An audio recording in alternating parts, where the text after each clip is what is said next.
backpedaling a little bit, John, earlier you had mentioned that there's many JMOs, junior military officers, that first job, it doesn't work out, right? So why do you think that might be? Well, it really is something that drives our program. It's really the reason why we started the program, because that failure rate happens with such regularity. I mean, when you think about it, what we really put as a mark on the wall is that 2-year retention. And the reason why we do is because if you leave before the 2-year mark to find a second job, oftentimes, you're having to do some explaining about what happened. Why did it not work out? And oftentimes it's just a lateral move. And all you did is you just lost a little bit of time. So, we have a huge emphasis on getting it right the first time. And our philosophy is, as you sit back and you think about where your career is going to go, you can't plot it down. You can't say in 10 years, I'm going to be here, 20 years, I'm going to be here. It's just too hard to do.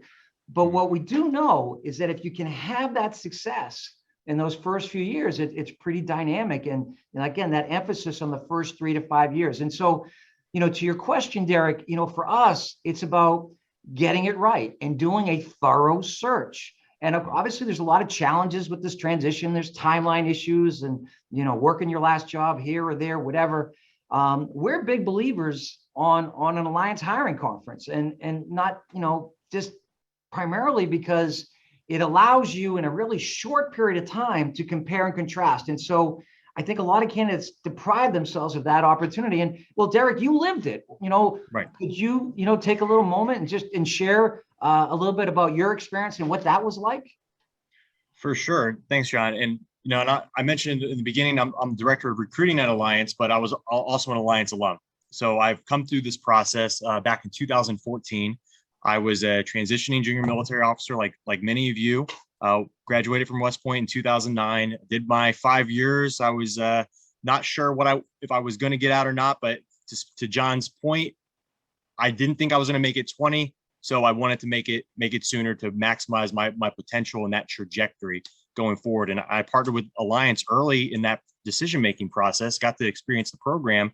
But when I came to the conference, I really didn't know as an armor officer what I wanted to do. I knew I had leadership experience. I know I had a deployment under my belt, and I wanted to still continue in leadership, but I thought it would be something much more in my comfort zone: operations, leaderships, managing small teams, getting results through others, things that are in our wheelhouse as military officers.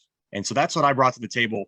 But I was quickly coached to say, you don't have to overly limit yourself even to one industry or one kind of job, because at the Alliance Conference, we can put multiple opportunities in front of you at the same time, all aligned with your timeline, right? If you go in your own path, you may get an interview and a job offer, but that's one in hand that may expire before you get another opportunity to compare it to. And then that one's not as good. I was recently buying a car, and that happened to me a few times where I lost out on a good deal because I waited too long.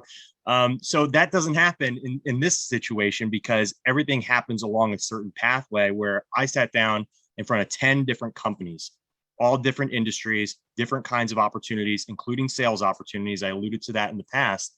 And the sales opportunities, even though that wasn't ultimately or originally my goal, I really just connected, because at the end of the day, it's about fit, right? It's about getting to know the people at the other side of that desk that are hiring managers, not just a corporate recruiter or HR representative that's screening you, but people that you're going to be working with day in and day out, your potential new boss, your potential new peers. And you're able to get to know them in that conference, in that interview, and compare to the other experiences you have. And really, at the end of that conference, you're able to whittle that list down from 10, maybe to 5, and do multiple follow-up interviews. And then you're able to have several offers in hand that you're able to look at, weighing all the variables of what's the fit, what's the industry, what's the location, what's the pay, what are the benefits. All these different components come up at one table at one time, and you're able to look at them. And I was able to make the decision that, pharmaceutical sales in Jacksonville, Florida, that was the right move for me and my family. And we relocated, and it was a great decision. And I spent 8 years in that industry before bringing us up to the present. So that was my conference experience. And John, I